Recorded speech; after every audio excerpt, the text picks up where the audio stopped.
Welcome back to the Hannah Hammond Show. I am sitting here today with Bizzie Gold, who is a mental health disruptor and innovator nationally. And she just launched her new book 2 days ago called Your Brain is a Filthy Liar.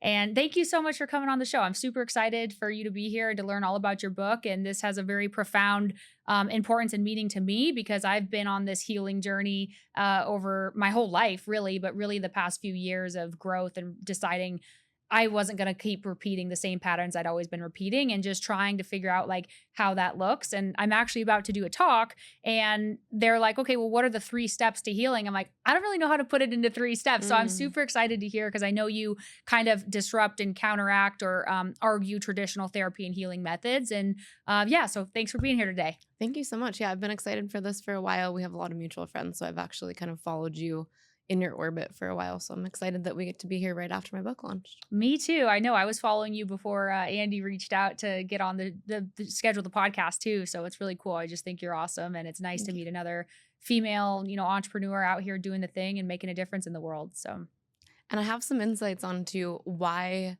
you've been able to do it, but it's challenging for you to break down the steps. So I'll give some insight to that because I one of the things that we do in my work with brain pattern mapping is we can understand what childhood inputs generate the output of brain pattern. And I've done a decent amount of work looking at the correlation between brain pattern and career or job mm, placement.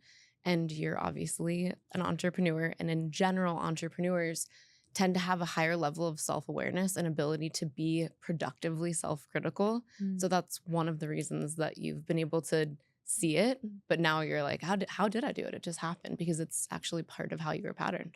That makes a lot of sense. And yeah, that awareness and you talk a lot about awareness and we'll get into that. But the awareness, I believe, and you may believe otherwise, but I believe that was the first step for me to even know that I was repeating the same thing over and over or Mm. sabotaging my life or attracting toxic outcomes in my life. But the awareness itself doesn't fix it, right? You have to do the work to Bingo. actually change and rewire your brain.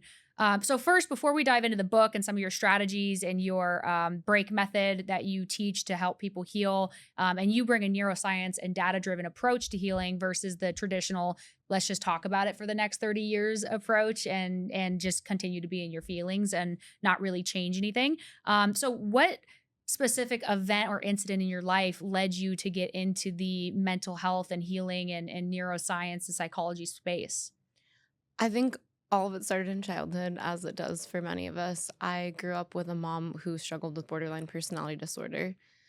And for those that are listening or watching that might not know what that is or how it shows up, it typically shows up where there is the experience of feeling targeted by your parent and you're not really sure what the rules or the structure is. And sometimes you step on a landmine and sometimes you don't. So you don't learn how to really learn the rules of how to exist in your world because somebody's so emotionally dysregulated that they could snap on you in a very hateful way at any moment because it's really what's happening in their mind rather than what's unfolding in reality.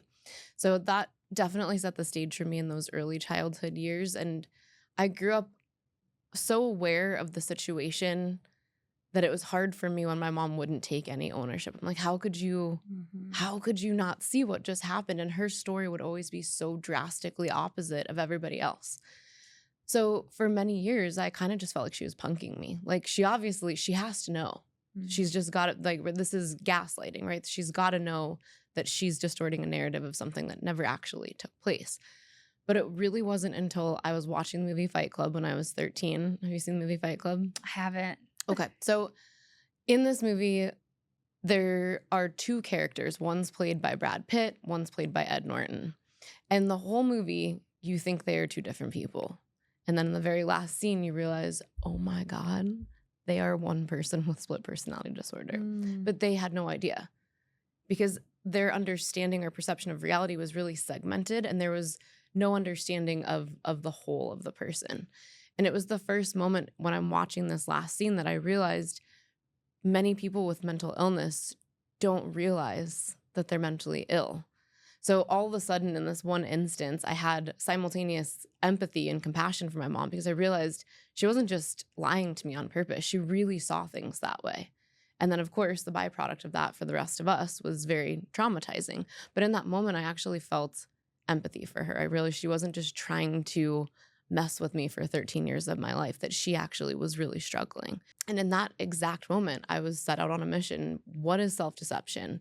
How can it be so all encompassing that we can't see our way out of it? How do we justify it? And what role does society and the system play in keeping us stuck in that restricted perspective? Because we've been in a mental health crisis for millennia, and we never seem to take a meaningful bite out of the depth of that crisis. Mhm. And I have some hypotheses as to why that is. But I think at the core, it's rooted in self-deception. My mom couldn't see it any other way because she was patterned by what had happened to her in childhood. And it's like putting on a distorted lens of glass. And that feels real to her, but it doesn't mean that it's objectively true. Yeah, I know it's so crazy. And I've been realizing that now that I have awareness and understanding of this space and more of myself and I'm more connected to myself, I can start to see the patterns or the thought process or the validation or the justification of the way my brain thinks things to be true. And, reality isn't as it is, it's as you see it is or as you think it is. And that's so different for everyone. And I felt that same way with my dad. I felt like I would like argued with a brick wall. Like, how can you not see this? How could you act this way? And he didn't know. I mean, it was just his perception of reality and his lens. What do you think? Let's talk about what is self-deception and where does it come from? And I mean, just walk us through some of the yeah, I don't know too much about your book or too much in this space beyond what I've done, but like, I guess, what is self-deception? We'll start with that. Self-deception is when our brain will skew how we're perceiving reality, typically in either a positive or negative way. So, an example of negative self-deception, your brain's going to fixate on the risk and it's going to minimize the potential reward. Because you're an entrepreneur, I would imagine that you probably skew the other way because, in general, entrepreneurs tend to focus on the reward and then they are willing to minimize the risk because they're like, oh, yeah, why not? Right? Mhm. Entrepreneurs in general tend to be why not oriented rather than why. When you're operating with negative self deception, your brain is very focused on what could go wrong and it tends to paralyze you or at least slow your momentum. When other pattern types experience positive self deception, it can highlight all the rewards and it can minimize the risks in a way that can translate as impulsive, maybe being overly or unrealistically optimistic, naive, where you're jumping and you're taking action and you're telling yourself, I'm going to figure it out as I go along. And, from being an entrepreneur myself, a lot of times you figure it out and then sometimes you don't. And either way, you have to still pick up the pieces and keep going. So when people are stuck in a more positive sort of self-deception, it often can put you into the field of play. If you look at life like a game, Mm. you're sometimes putting yourself onto the field of play without being prepared or without really looking at the proper steps to step out on the field. You're just kind of getting out there and then you're like, oh, and then you can actually put yourself in harm's way. If you take that and translate it to an intimate relationship, for example, positive self-deception is what tricks you into believing that somehow this boyfriend is different than this boyfriend when all of your friends are like, no, Hannah, this person's the same person that you've Mhm. dated 5 times. But your brain is going to focus on the reward. Oh, well, these and these things are different. Therefore, this is going to be great. It's going to work out totally differently this time. Whereas maybe somebody who tends to struggle with commitment, who holds themselves back, is very slow to commit, they're going more down the negative self deception path where they're focused on what could go wrong. Maybe they're looking at a small, more beige flag behavior and they're looking at it as a red flag. So instead of like a little annoyance or something that they don't like, their brain is actually going to escalate it to be this big red flag where you or I might meet them and be like, they weren't bad. They're great. Yeah. So the point here with self deception is that the way we perceive reality is not fixed, it's not concrete. And if you look at the world around you, everything is pixels. So if you've ever seen an image that gets pixelated, that's actually what's happening here. And our brain fills in a lot of those gaps. So I'm looking at book, water bottle, blingy ring. My brain could get a little flash of something and I might not actually even look at the whole image and my brain's going to fill in the gaps. I'll see a little edge and my brain's going to just decide this is a water bottle, even without me sitting there and staring at it and like mapping every single edge. Our brain gets accustomed to turning these pixels into things that can be defined between the ages of 2 and 5. So a lot of the ways that we define our perception are coming from that very early childhood perspective. Do you know what priming is? Mm-mm. So a very easy to understand example of priming is if you take a room full of people and you have a yellow backdrop up on the screen, and then you give people a piece of paper and you're like, can everyone please write down a fruit? What fruit did you think of? Banana. Right? So that's usually what happens. Like 99% of people will say banana. I didn't tell you that the fruit had to be yellow, but because I just said the word yellow, it's the first thing that's going to populate. So this is a really simple example of something that actually happens to us all day long, every minute of every day.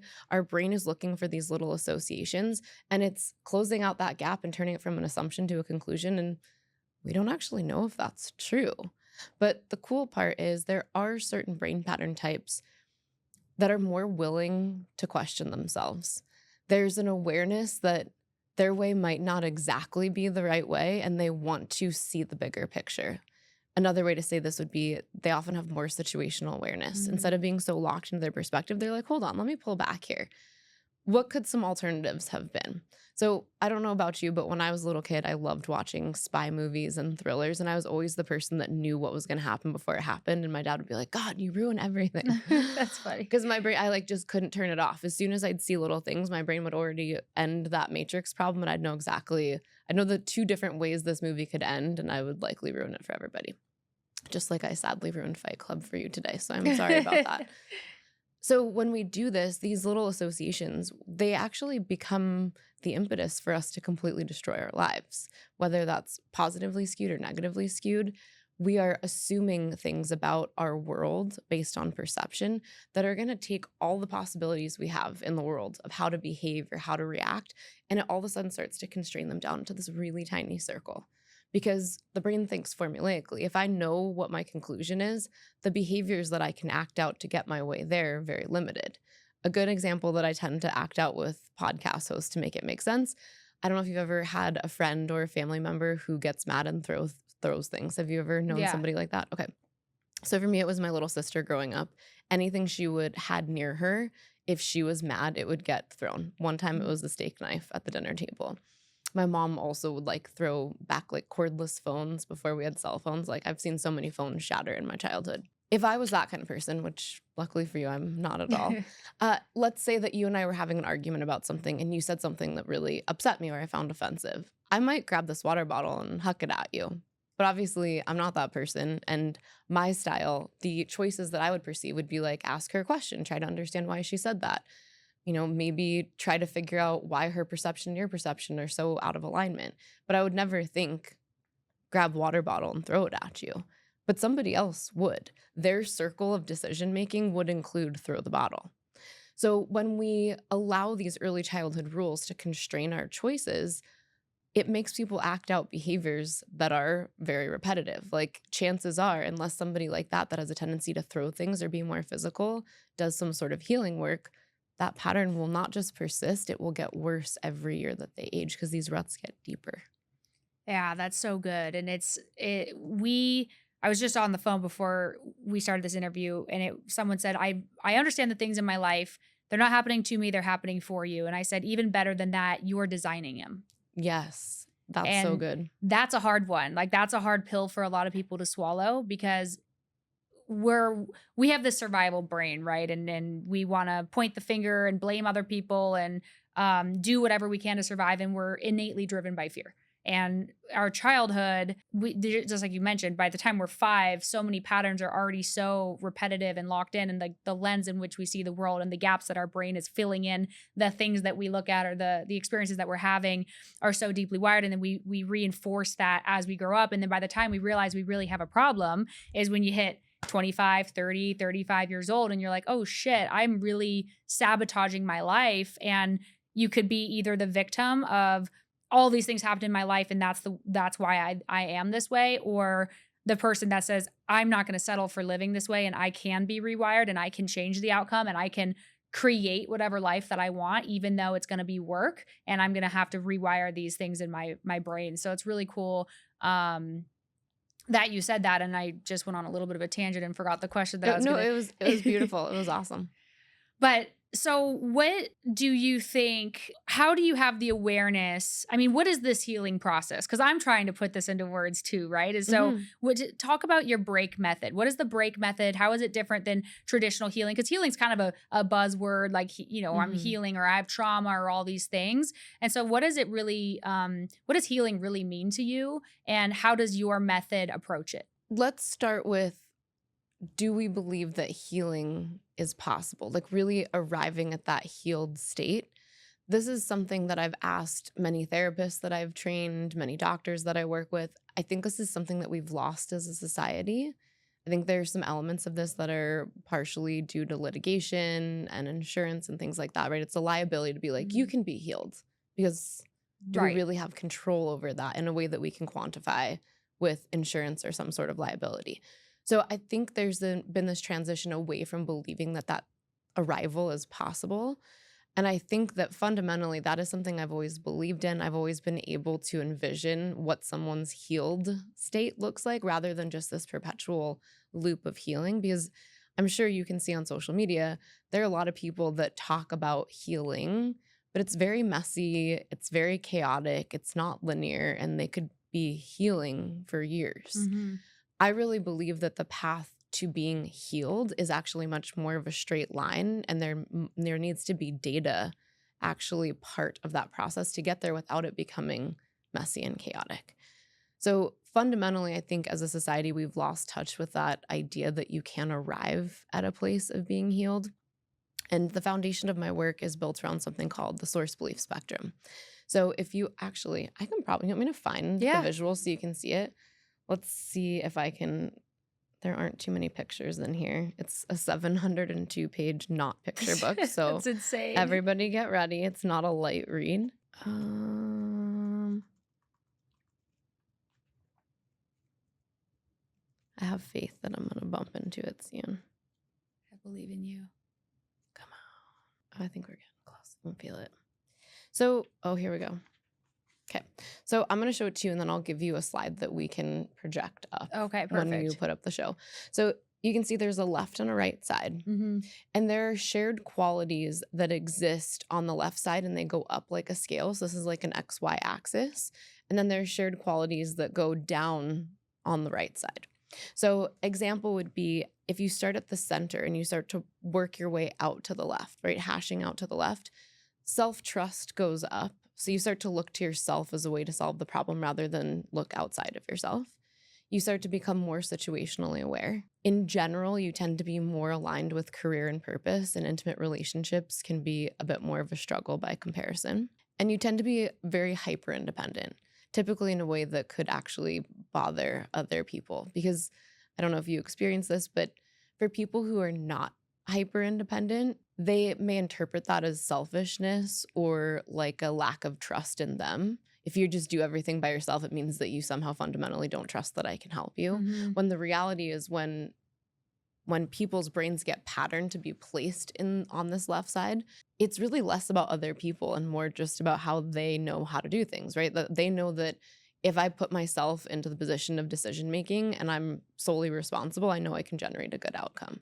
But I know that if I start to include other people, my chances of success may go down. Mhm. As you could imagine, I'll show you right here. So where this black line is, if you were to draw a small square right here, the top 1% of the most successful entrepreneurs, the top 1% of any organization, they're all plotted right there. Oh, wow. And there's a reason for that. If you go too far to the left and you have extreme self-trust, extreme situational awareness, where you are perceiving every single detail in your environment, and you're hyper independent and you eventually start to isolate from others. You don't trust others so much that you just act and operate in a silo. Eventually you start to become a little bit paranoid. You don't know what things to just ignore in your environment and what things to prioritize. So there's a balance here, which is why typically those top entrepreneurs in the middle left, we can see the bigger picture. I'm just slightly to the right of this line right here. I can see the big picture. I'm more of a big picture vision person, but I'm not so situationally focused that I completely miss relational inputs, but I'm also not fixated on relational inputs either. If somebody doesn't like me, I'm not going to lose sleep over it. Mhm. If somebody's going to, say stuff about me on Instagram, like It'll hurt for an hour, but I'm not going to ruminate on it for 3 days. Right. So as you go to the opposite side, all the things that I just described flip the opposite direction. So instead of being more independent, you tend to become more codependent. You need somebody else to help you regulate. You look to other people to solve problems. So instead of when push comes to shove, I'm gonna figure out how to handle it, I immediately go look to somebody who's in authority or someone who's in hierarchy to tell me how to solve the problem. So you can see why this does not naturally lend itself to entrepreneurship. You can't look to other people. Right. You have to essentially learn how to thrive flying solo, typically learn how to do all of the different facets of the job, even so that you can properly delegate it. So in general, when we go over to that right side, not only do people become typically more codependent, they start to lose self-trust as we start to move out to that right side. And they start to lose situational awareness. They're so fixated on what others think and feel that it's like they're missing all of those pixels behind them. So an example of this would be my mom is on the far right. She was so focused on what she thought I was thinking about her that she could easily project that I was judging her. And then she would lash out at me for something that didn't take place in objective reality and that I was completely unaware of. I'm so busy worrying about the broad situation that I'm missing something that's right in front of me. And she can't see the broad situation and can only see what she thinks is right in front of her. This is making sense so far? Yeah. So what I have found is that if you track 200 historical data points from somebody's life from kind of birth to present, and these are concrete facts. These aren't, so how did you feel about your relationship with your mom? So we're not using words like, how did you feel? Was it good? We're looking at cold, hard facts that anybody can extract from their childhood, even if they feel like they don't have a good memory. I have found that if you take the answer pattern to these 200 historical data points, you can accurately predict patterns of thought, behavior, and decision-making with 98.3% accuracy. So I turned this into a predictive algorithm that tracks 9 distinct markers that can, if I know these things about the person, I know the secrets you keep, I know your underlying motivations, and I know in any given situation exactly how you would handle it in early stages, in the middle, and late stages, and how the whole cycle would start all over again. And when I go through this with people, they're often a little bit scared because it doesn't seem like it should be possible. How could just my answers to these things actually tell you all of that? And it's because what we experience with repetition in our early childhood years, it does predispose us to think of the world within a formula. So while you look different than I do, you and I could have the same exact brain pattern. We could have the same exact brain pattern, the same markers in the same order. So while we have certain aspects of our personality that might show up differently, we could start talking and realize like, oh my God, I do that too. You do that too. Have you ever met anybody like this before where you seem so similar that it's almost scary? Yeah. Okay. This happens a lot, by the way, in the entrepreneurship community because where I just showed you on the spectrum, we're a very small percentage of the general population. There's like this Goldilocks and the Three Bears scenario that has to happen. We need to be like just messed up enough, but just good enough to kind of eke it out and end up on the middle left. So there's a secret sauce of inputs that can't be too good, but they also can't be too bad to spit us out right there.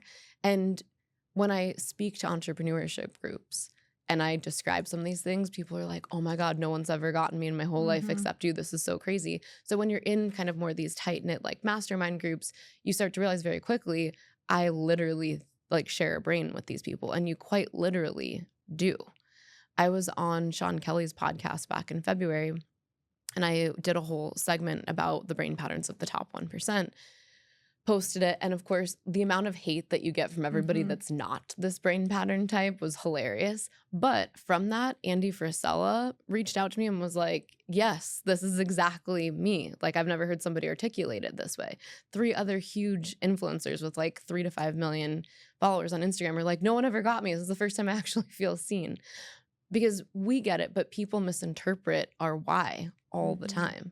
In my career, for many years, people misunderstand when I'm being driven to care for others and provide for others, they're simultaneously thinking that I'm selfish or narcissistic. This is a very common conundrum that entrepreneurs find themselves in, because if they don't think like you and they don't perceive reality the way you do, they're going to try to project how they see the world onto your actions, and there will be a mismatch.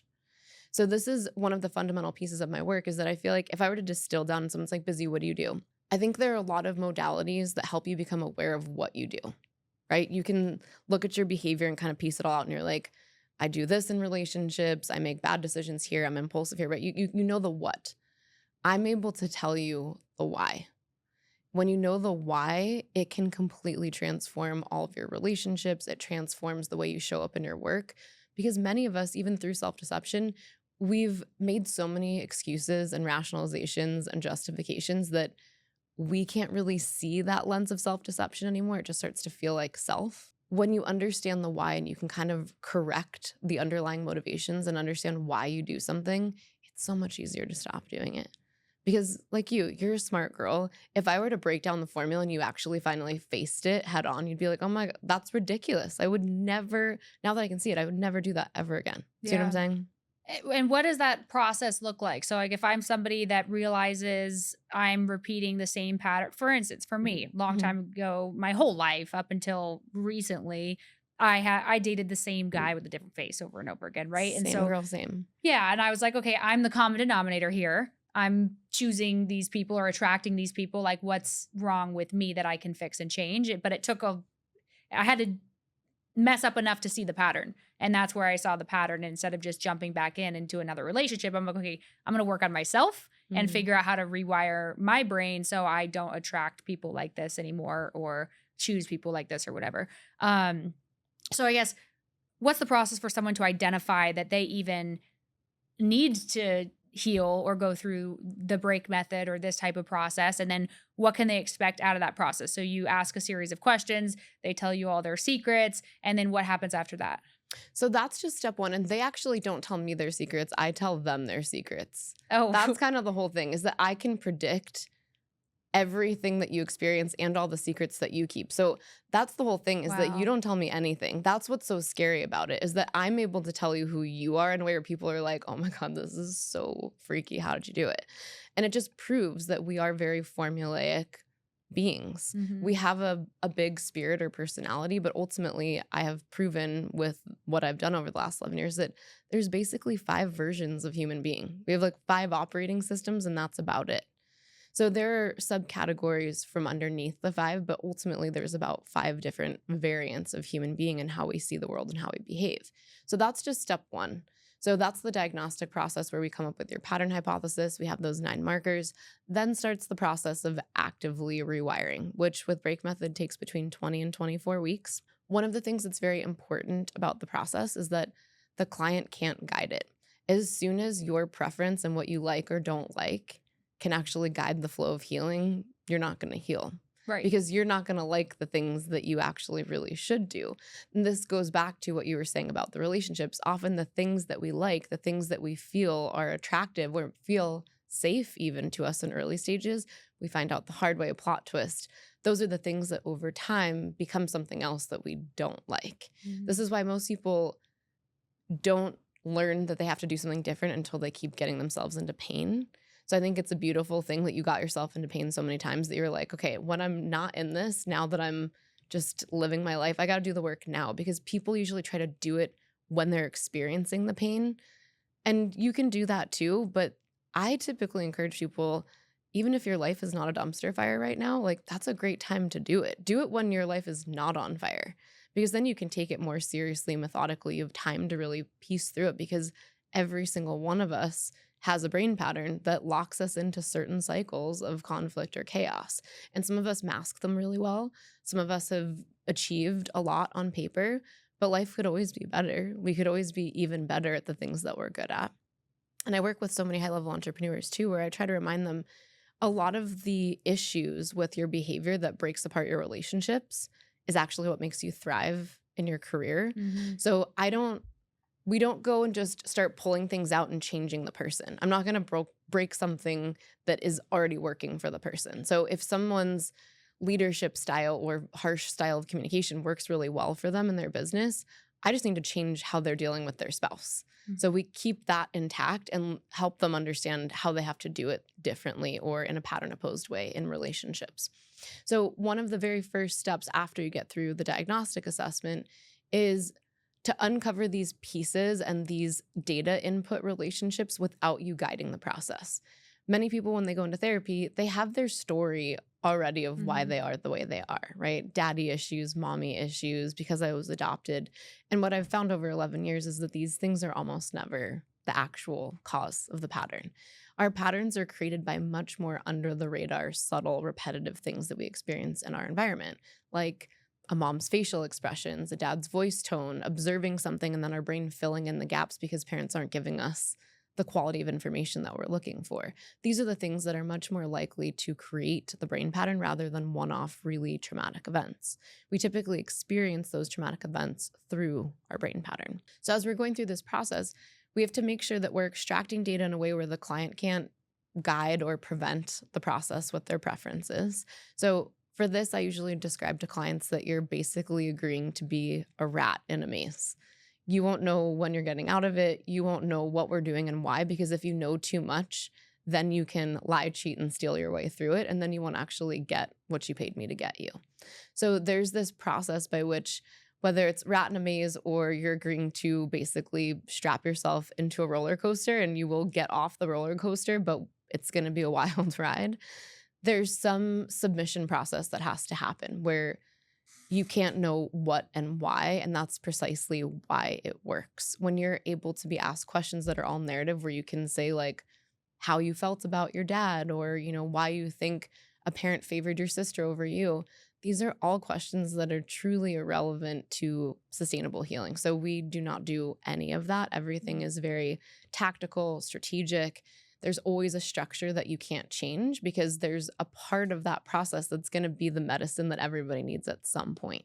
So there are certain brain pattern types that at certain phases of the structure, it's easy. And then there are others that are like, I hate this part of the process.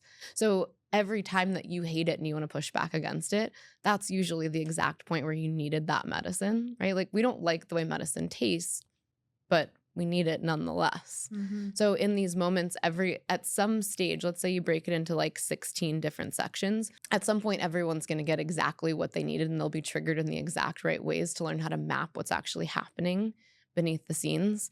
All the while, we're helping people collect data that they can't manipulate, and then we're helping them learn how to organize it. And this is a process that is very important because everything that I have built is very important to me that it's sustainable. And for something to be sustainable, you have to empower the person to learn how to do it. And we live in a society where learned helplessness is rampant. They want you to do for them. Yeah, just fix it. Like, can't you just fix it for me, Hannah? Mhm. The reality is I can, but then you would need me forever. And I don't want to build that sort of relationship. That's not empowering and it's not sustainable.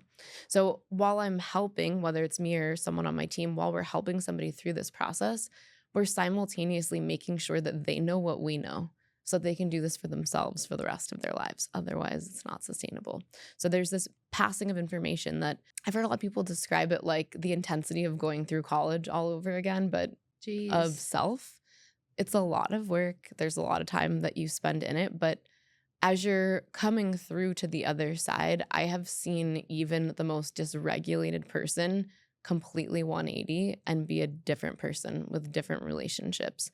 And my favorite part about all of this is that they're not really a different person. They're who they actually were meant to be before their childhood got in the way. So I like to look at it as a process of restoration because I do think we come into this world with a unique blueprint. Some of us are very aligned with our destiny from those young years, and others of us have to try to struggle to figure that out. But there's so many things that start to prevent us from being able to click onto that track and really go for it. We start to question ourselves. We start to get ourselves into chaotic back and forth and interpersonal relationships. When you can remove all of that, you literally are unstoppable. You can do anything you want in your life. And I think that's who we always were meant to be. So I like to think of it going back to who you could have been rather than truly turning into somebody else. Right. Yeah. And I study Dr. Gabor Mate. He was his book, The Myth of Normal, was something that helped spur more of my healing in that journey. But he says that like we lose our authentic selves as a child, and we don't, and then we develop an ego or this persona or identity that isn't even who we are. It's just based on the rewards that we received for certain things that we accomplished or certain ways that we acted, and our brains to survive decided to become this person. And then into adulthood, you're like, this is who I am, but it's not who you are. It's Mm. who you adapted to become to survive. but that at some point doesn't serve you any longer because we're not in fight or flight. Like we're not going to die. We're not going to be homeless. We're not going to die. Like we have the ability and capacity to always be taken care of, but yet these I'm going to die fear responses in our brain still drive our decisions. Like I still feel like I'm going to die all the time, like not really die, but I'm going to lose it all, or I'm going to Mhm. be homeless, or I'm going to be broke, or I'm whatever. Right. And it's such a stupid thing to think because there's no way in hell that would ever happen because people love me. Like I have people in my life that I love and they love me and they would take care of me. Like that's just not a realistic expectation. And I know I would come off the ground and I would rebuild my company or I would be fine. Like I have my brain and my experience and the people in my life that are critical to my support and vice versa. But it's crazy how that wiring happens. And I found myself questioning this through my journey of transformation and healing is questioning who really am I? Like, am I really an entrepreneur who loves business and loves creation and all these things? Or am I in a state of fight or flight that I'm terrified of being poor or not having money or not being good enough or cool enough or worthy enough or loved enough or smart enough or whatever? Is this person I think I am really, really who I am? And starting to peel back those layers, which is very hard to do because self deception, right? You're like, you have justification, like, oh, yeah, this is how I am. This is how I've always been. And And I've, your conscious and subconscious are not in congruency. That's why consciously you're like, I know all of these things. And then your mhm. subconscious is like, hold my beer. All Right. of these things Yeah. simultaneously. Yeah. And I've questioned my identity so much that I mean, I sold everything, quit my job.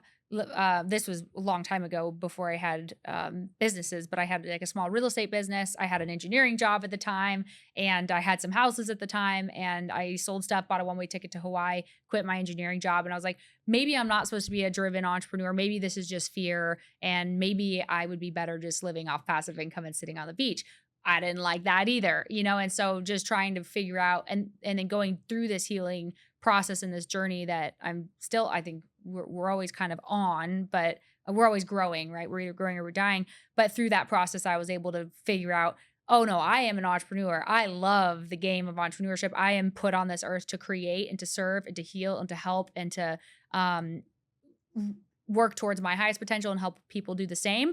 But I was being driven from fear and scarcity and shame and guilt and resentment and all these things that I was holding on to. And I knew that those energies and belief systems and patterns were toxic to me in my life and to the people who are in my life also. And I wasn't going to reach my highest potential or show up my best for the world or share my gift with the world in the right way if I was operating from that point of fear or negative energy versus a place of true freedom and joy and creation and love and abundance and all those things.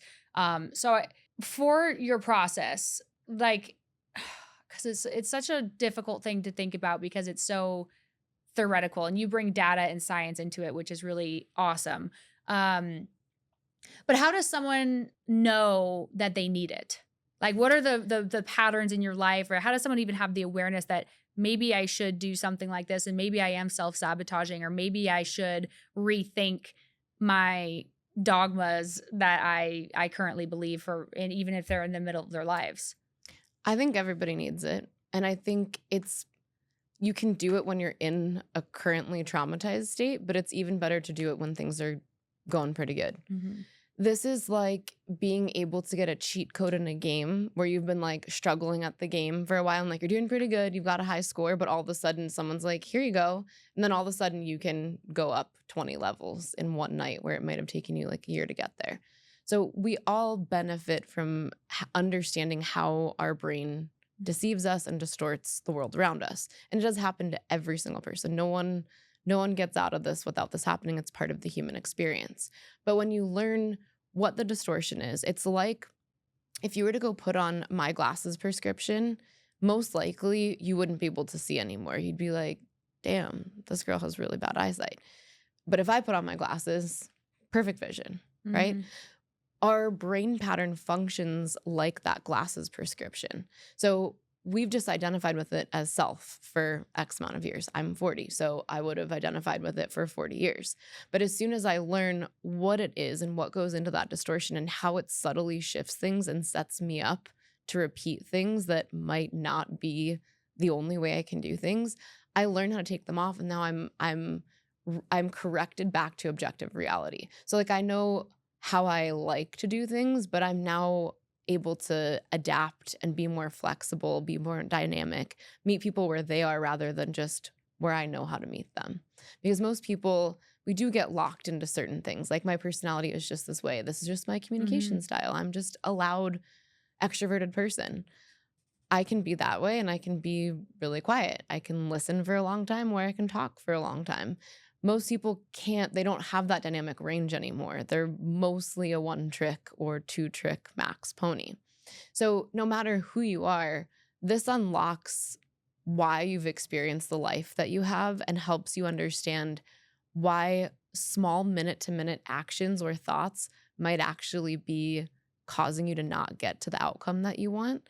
And it might not be these big things. Because I think a lot of times the word even self sabotage gets overused. And I mean, it's, oftentimes people will look at self sabotage, for example, aligned with procrastination. Technically, those are words that describe how behaviors unfold over time. Our behaviors are going to function like a baton passing. Like if you're running a relay race, one is passing the baton to the next. The core of my work is that this is all happening at the level of language. If I'm scanning the pixels and I see this is a book, this is a water bottle, you're a Hannah, this is a microphone, everything I look at, my brain is trying to define it.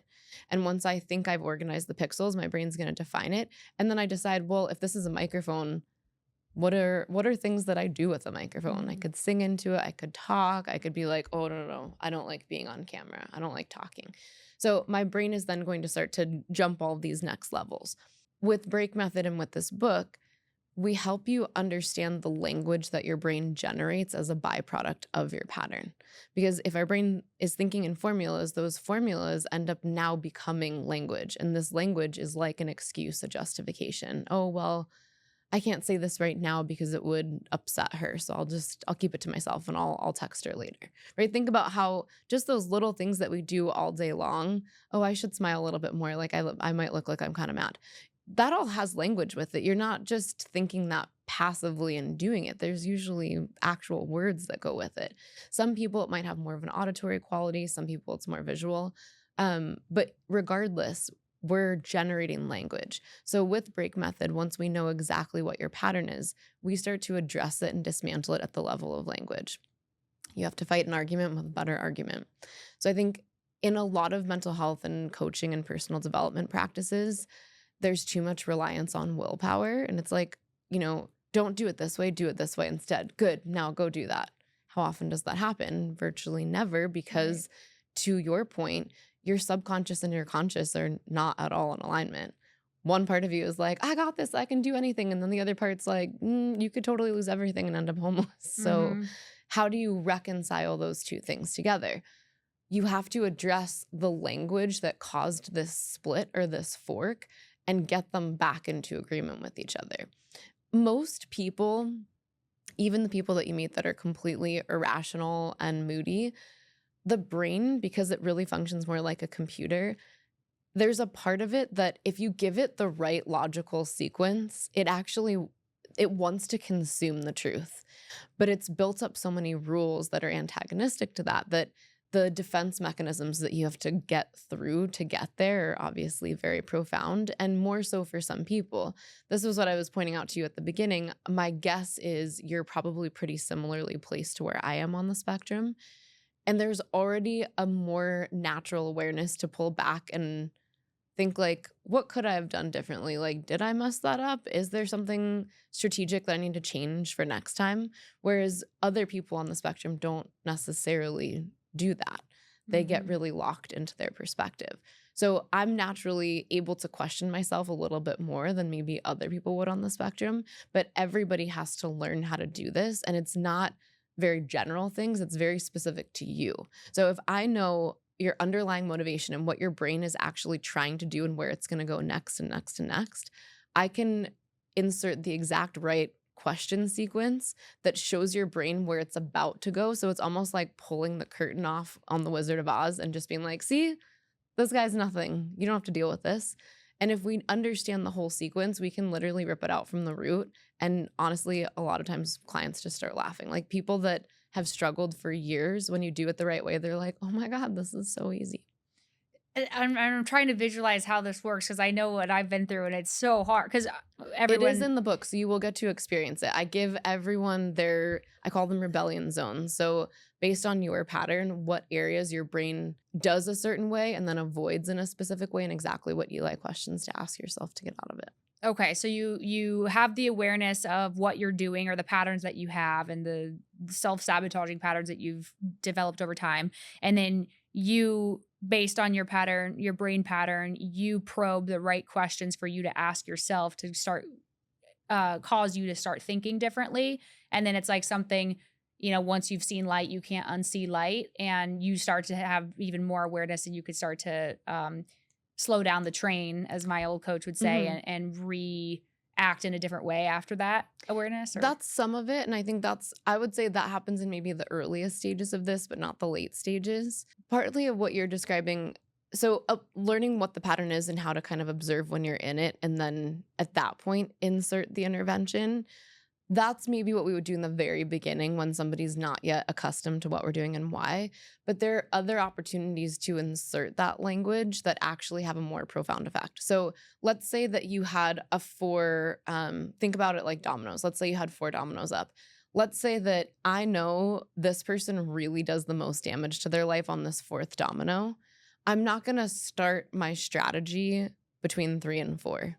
And unfortunately, I think this is often what happens in a lot of like behavior modification therapy. It's like you address the behavior at the time of the behavior. My entire methodology is that that behavior is actually a domino effect of something that happened way earlier. And if I Mhm. can stop this one effectively, this one never has a chance of happening because I already know how these are all interconnected. So I find the most elegant endpoint to get the most bang for my buck with where we're putting in the strategy. This is why people that might have struggled with things like addiction for a long time and had to white knuckle through something, they typically get to module 3 in break method and they're like, I don't even have to try to do this. It's just happening naturally. Like how did this happen to me? Because you're actually changing the way they see the world rather than trying to Mhm. change the behavior. So if you can address the faulty perception and everything that comes from that place, the behavior is very unlikely to ever happen anyways. And if it does, you'll have a completely different perspective of it. And you would likely start to see the error as it's unfolding and you would naturally do it differently. The other aspect of this that's very important, and it's what's tied into the whole concept of rebellion zones, is we have to do certain things that we don't like or don't want to do, but it's not just random. Everything is like balancing scales. Everyone, if I know your exact pattern and I know these 9 markers and in what order they unfold, there are very specific things I need to get you to do equipped with this strategy so that you can actually rewire. You can't rewire something that you're not doing. So I think a lot of times in therapy or even like spiritual communities or leadership, you just start to cut out things that you think are toxic and you just stop engaging them. But then you don't actually learn to rewire how to engage things like that. Mhm. You just cut them out, aka you avoid it. So with break method, it's very much the opposite. I encourage people, once we have the plan and the strategy and we know exactly what we're going to do and how we're going to time it, now you have to be prepared to go into battle. Because the only way to actually rewire this sustainably is to do it and do it again and again and again.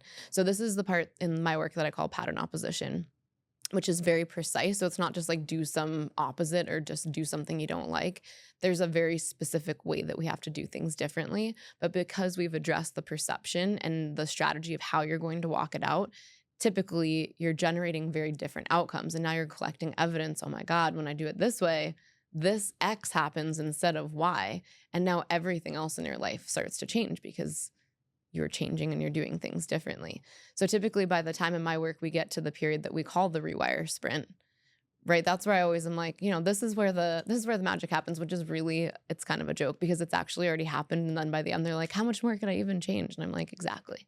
Because you've got them distracted. Like, okay, so no pressure, like I'm going to get there at the end, but it already happens before you get there because it's happened naturally without having to rely on willpower or without having to, read a book and say, I have to do it this way instead of that way. We actually get your brain to think differently. Yeah, I was, as you were saying that, I was thinking of, for my talk, I'm thinking of the 3 steps to healing, or 3 steps to generational freedom, because that's a Mm, big theme in my life and work, is generational freedom, not just generational wealth. And that has a big internal component to it, which is what we're talking about. And I struggled with addictive personality my as long as I could remember. I was overaccomplisher, I was a workaholic, I was a food addict, I was a relationship addict, I had like all smoking every day, all these things. And it was always so hard for me because I would go to therapy or whatever. And my biggest addiction was food addiction my whole life. And it was like willpower doesn't work, because when I had an urge to eat whatever was in front of me or whatever, it wasn't like I wasn't there. I didn't feel like I was in my body or had a conscious mhm, decision to say, oh no, I'm not going to have that, because I wasn't it was like autopilot. It was just yep. that behavior is like, okay, that's the trigger. Whatever the trigger was, this is the reward, which was the food or the cookie or the whatever it was. And then I would have the reward. And then it wasn't until after that I was like, like I wish I had control over doing that. So how would this process in that type of example, call it any behavioral addiction, like let's say smoking, Mhm. and you just grab your vape or your cigarette all the time or whatever, how does how would you work to like reprogram a behavior like that through your process? So, the example that you shared with food addiction is Mhm. something that I deal with all the time in my practice. Most likely, so in terms of that sequence, so with the behavior markers that we track, there are out of 9 for our outwardly presenting behavior mechanisms and how they unfold chronologically. So, most likely for you, where the food addiction was not in first or second position. It was probably in third or fourth position. So, the way that I would deal with it is likely you were doing something in those early stages that had nothing in your mind, it's completely separate of the food addiction. So, even the trigger that you're probably tracking, like this trigger, and then I would act out the food addictive behavior, that's actually likely not that's maybe the closest trigger to the actual food addiction, but it's not the ultimate trigger of the food addiction. Something happened earlier in the cycle. So that is our way of addressing it, is figuring out if I find this endpoint, like this, I call it the strong man in my work. If I understand where the strong man is that will end up becoming the puppet master of all of these consequential behaviors, I can stop the whole system. And this is why, even with things like heroin addiction, smoking, something that was so hard for somebody all of a sudden is not hard, and it feels like magic because we just got it at the right point. So it could come from the perfectionism. It could come from thinking that something has to happen a certain way. If it goes south on you, then you're looking for something to satiate yourself. There's so many things that could happen along the way. It would be my job using your brain pattern map to figure out how to stop the food addiction long before you're ever even thinking about reaching for food, so that it's never something that you would reach for. It sounds like magic. It It's a it it's so scientific, but it does feel like magic because it makes these things that for many people they've struggled with for years and it feels complex and overwhelming. It distills it down into something that can be easily repeated, and I've seen it work for everybody. I have done this in the prison system with inmates that have below a third grade education level. I've worked with high level CEOs. I work with 7, 8-year-old, 9-year-old clients all the time. I've worked with at risk teens. I've seen the same system work with every single person, regardless of how pronounced their mental health issues are. I've also dealt with a lot of people who are just C-suite executives that are like, I know I could be better. Like, Mhm. let's just, I don't know. I'm bored. I have one client right now who, top of his career, everything he's ever done, he's gone to the top. He's like, I just feel like I'm in an existential crisis. And I'm like, hi, me, I'll tell you why you're in an existential crisis right now. So, because sometimes you get to the top of so many things that you're like, well, shit, what do I do now? And I have a lot of clients like that. So, for this to work with the guy who has everything and the private jet and all the things, and they're like, why do I feel so empty? If it can work with that and it can work with an inmate who's serving a 30-year sentence that has a second or third grade education level, it just works. And it doesn't require willpower or academic prowess. You just have to put yourself into the system and allow yourself to be transformed. That's so cool. It's so inspiring. And how long have you when did you develop the break method? It's been about 11 years since Oh, I wow. first started to create it. So it's had different iterations over time. So it started off much more seminar based, where I was doing a lot of traveling seminars all over the country. Then it started to become an online program in 2017, focused on that for many years. And then in about 2021, I started to work on the technology side and the algorithm because I was doing all the diagnostic work. I was the algorithm. Mhm. And then I trained other people to be the algorithm. And eventually we started to see where technology was going. And I realized I can actually teach an algorithm to do this and be a support tool and a predictive tool.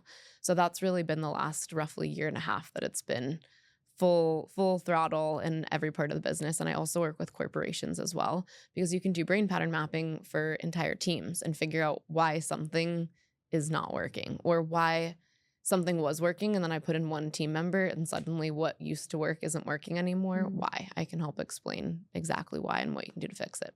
That's amazing. It's And fun. what I like how you were talking about, because we're talking a lot about behaviors or possibly, certain addictions or things like that. But then you just mentioned an executive that maybe just doesn't feel fulfilled, right? It's like something's missing. I've had it all. And I have this.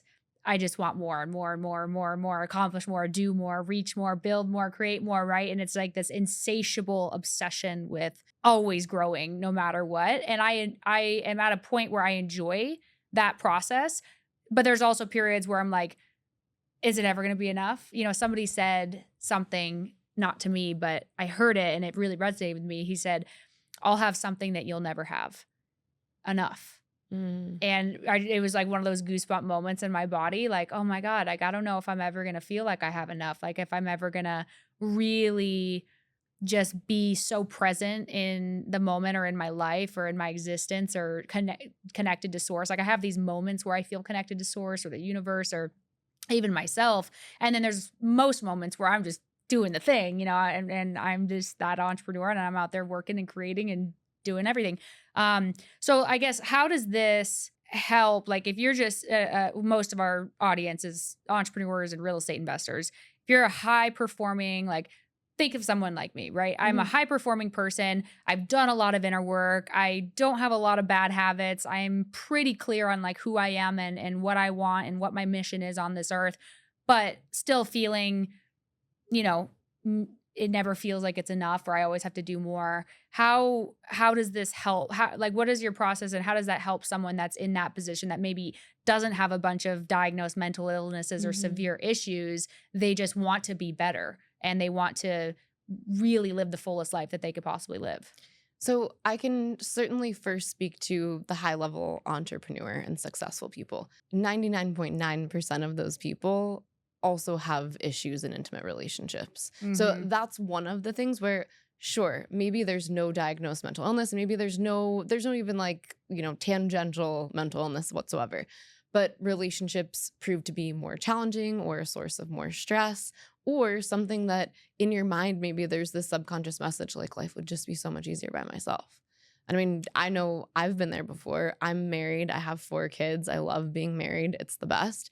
But because of where I am on that brain pattern spectrum, my brain's go-to is it would be easier alone. I could do this easier alone. So I have to learn how to be aware of that and pour back into my marriage and not ever let my brain have an inch on that specific topic. So even with people whose lives are amazing and they've accomplished so much, there's usually one or two facets of life where if they're really honest with themselves, some change would do them good. And in the case of this person that was going through an existential crisis eventually, if you're always chasing, if you don't address why you're motivated by the chase and to learn how to, you would have, in my opinion, just from the little that I've heard, you've got to learn to separate two things. You have to learn to keep your fire going and to like keep getting excited about things and being committed and passion driven, because that's obviously who you are at the core. But we'd have to separate that out from some of the instinctive fear that's almost like igniting the spark. Mhm. Because you can have this without this, but there's a part of you right now that's connecting them together. That's that kind of connection between the subconscious and conscious. For this person, imagine you ran this pattern for, I think this person's probably close to 60. When you get close to 60 and you realize, shit, I literally like, I can't run this fast, this hard for the rest of my life. Their entire identity is built around Mhm. that, which is why they eventually get to this place where they're like, I don't know who I am without being able to do this. So I think for people like that, it behooves you to try to get to the root of that now when you're still young and vibrant, so that you don't ever end up 50 thinking like how do I don't know how to be another way, because you've learned how to separate those two, because you can still be you. You can still be an amazing entrepreneur and have drive, but you can also learn when to pull back into seasons of doing nothing. And for what it's worth, I think our brain, if we don't have the right formula, it will trigger us to pendulum swing. It's like, okay, we need to reset. We're going to do this like wild opposite. So I think this is why you went to Yeah. Hawaii, right? Many people do that, where it's like the only way for me to not do it this way is to just radically do things so differently. The key, going back to the brain pattern spectrum, if I know exactly where you're plotted, I know exactly where healing is for you and where regulated and balanced is. I know exactly what behaviors and when and how we have to change them to get you back to that peaceful, regulated state where you can like be a baller and a badass, but you also could be still and sit on a beach for 2 weeks and not feel pulled to do the other thing. Because Yeah. we need to learn how to have that dynamic range. And typically, we're one thing or the other. So I think for many people that are like you, life is great. Could it be better? Probably, and probably in a couple of select areas. And if we can be this successful with the brain pattern that we've got, what other levels are there? That's how I would always look at it, is there's always a new level to unlock. And I think the biggest thing is this work will transform the way you engage and see other people. So even if it doesn't end up being for you, if you manage a team, let's say of like 10, 15 people, whether it's this book or you work with me in Break Method, the level to which you'll be able to understand your staff and get through to them more effectively and understand what drives them and how to move the chess pieces around the chessboard. But it'll be such a significant level up that it would be like playing a different game entirely. Oh, I love it. Yeah, and that's the hardest thing in this game is people, relationships. Like it's the hardest thing. It's the And worst. that's always been my uh biggest struggle has been relationships, with everybody, but mostly with men. And I'm not anyone. I'm like, I just better off alone. I don't need to get married. I don't need to have kids. I don't need to do all those things. But now that I've done this growing, I'm like, okay, well, I know those are fear driven. I haven't wanted a marriage or kids since I was a little girl because Mhm. marriage and kids didn't look fun to me as a little girl. And now I have that possibly self-sabotaging pattern of I'm just so cut off to it. I don't even look at it. I don't even I see a guy and I don't even think of could you be a good prospect because my brain has shut itself off for so many years. I don't see children and think I want one. I see children and think of childhood patterns of why I don't want them. And Mhm. then part of me is like, well, am I going to go through this whole life and miss out on one of the biggest experiences? Because I always talk, I'm like, I don't want to be a hypocrite. I talk about, I want to experience everything in this life and truly like embody and embrace life in existence and creation. But yet I'm going to cut off the biggest piece of it. Right. And so I am in that point right now where I'm trying to challenge myself of how do I get over that idea of marriage as a prison, kids you will take your life and won't respect you and won't love you and they're just going to complain about you, so what's the point of even having them? Or I have all these negative belief systems in my head that I know I have to rewire because I could end up like 6 years old and be like, well, I never got married, I never had a family, I have this big company hopefully, but is that everything? Is that all? Did I really live my life to the fullest and experience it in the best way possible and serve in the best way possible? So I have some thoughts on that. Number one, I will say, for the sake of transparency, I've had so many clients just like you, and I'm the godmother to many children who were eventually born from people who were like, I don't ever want to do this. So I do think that oftentimes when you do heal, that spark of possibility and even like an openness to maybe not like trying to make it happen, but at least an openness to like if it happens, then it happens. It can happen very quickly. So there's that side of it. The other thing is, and I believe this to be true from personal experience and working with clients, there are certain lessons. Like if you're saying like I really want to like experience the fullness of life, I was always somebody that never wanted to have kids either, and mhm. I like always knew I wanted to be a career woman. I just always was that way.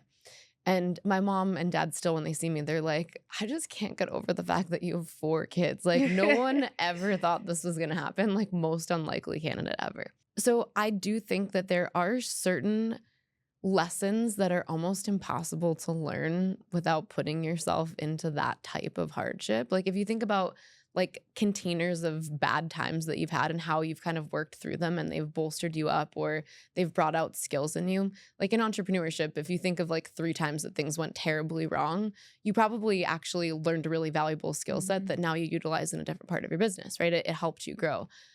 I can look back. I have my oldest is 15, my youngest is 3. So they're kind of like spread out all the way around. Whether it's having a child or being married, and I've been married previously and I'm married now, there are just certain things where even if I intellectualize them or I knew them when I could teach them, I couldn't actually physically change and embody it without being in it. Like I had been married before, Mhm.